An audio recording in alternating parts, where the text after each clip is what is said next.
Salut les pistards, bienvenue dans ma toute première vidéo.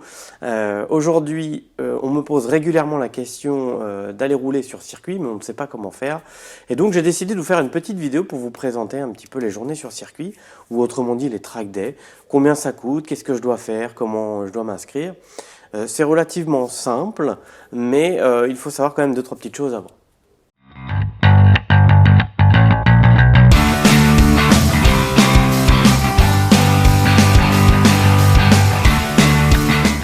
La première chose que je vais vous inviter à savoir, ça va être d'évaluer votre niveau de conduite. Alors pour ça, vous pouvez avoir des coachs.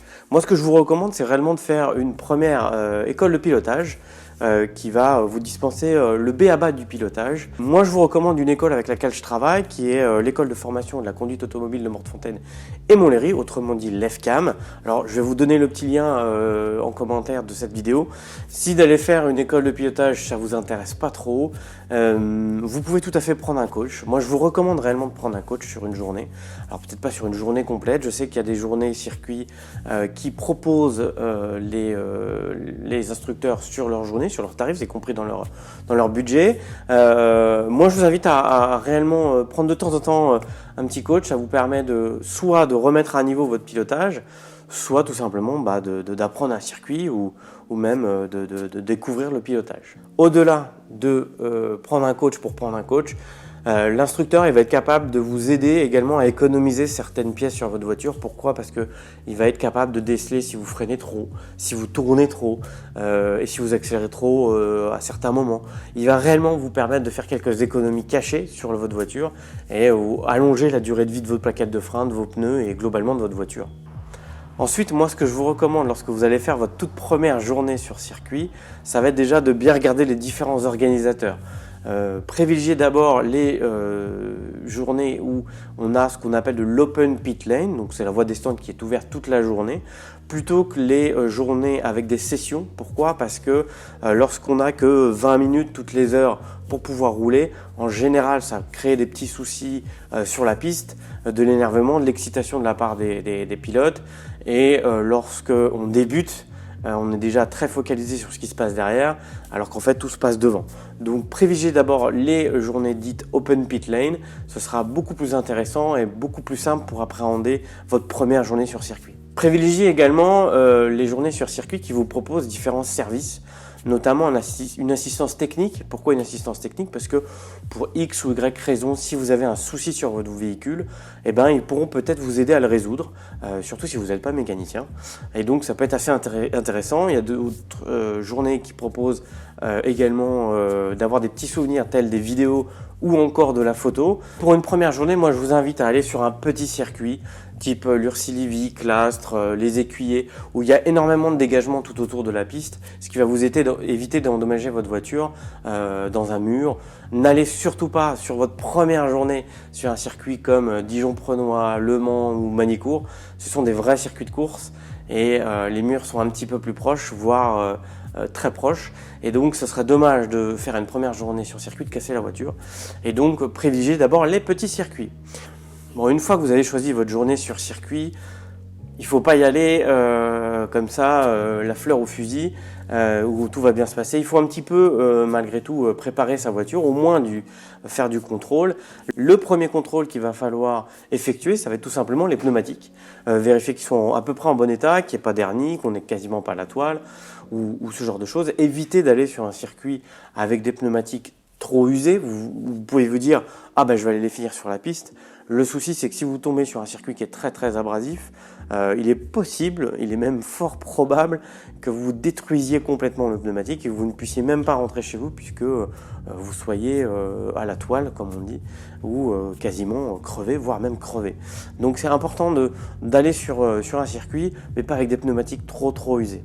Alors, autre aspect qui est très important lorsque l'on va sur une journée sur circuit, ça va être régulièrement de contrôler les pressions de pneumatiques. Ça, on nous le demande demande à chaque journée, dis-moi, il faudrait que je mette quoi comme pression dans mes pneus, etc., etc.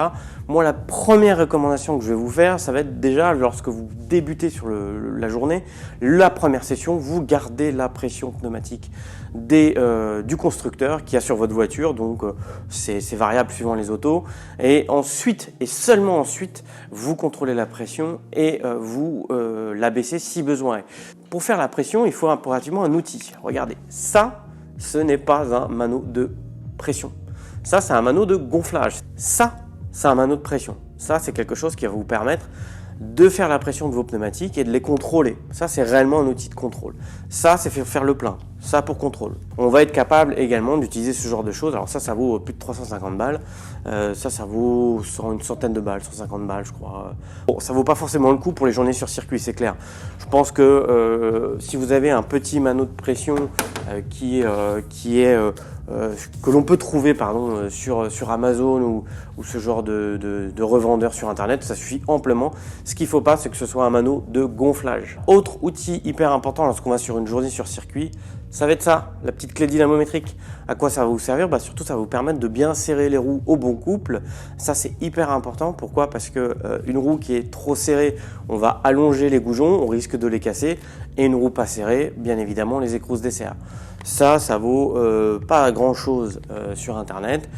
Il est important de serrer les roues en général je vous donne une plage assez large, mais entre moi, ce que j'ai constaté sur les Clio, notamment, les Clio 2, on était à 90 Nm pour le serrage le plus faible, et je pense qu'on peut monter à 140, 150 sur des Mégane 3 RS par exemple, pour pouvoir faire un bon serrage. Alors le serrage, bien évidemment, c'est aussi hyper important. Lorsque vous allez entendre un clic, ça sert à rien d'en remettre et d'appuyer plus fort. C'est-à-dire que vous avez passé le couple de serrage et il n'y a pas besoin de rajouter. Si vous rajoutez, vous faites ce qu'on appelle du serrage angulaire.